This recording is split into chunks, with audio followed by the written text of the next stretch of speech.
శ్రీ వెంకటేశ్వర స్థాపించిన శ్రీ ఆళ్వారందరూ పాడిన శ్రీ వెంకటేశ్వర స్థాపించిన ఆళ్వారందరూ పాడిన లోకములో చాలా గొప్ప చక్రగిరి.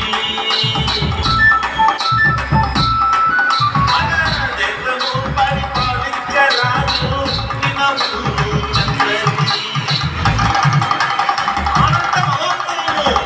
పౌరులు మరియు స్వదేశీయులందరూ మన చంద్రగిరి రాజగృహం యొక్క ఘనమైన ప్రారంభంలో ప్రవేశించండి. రండి.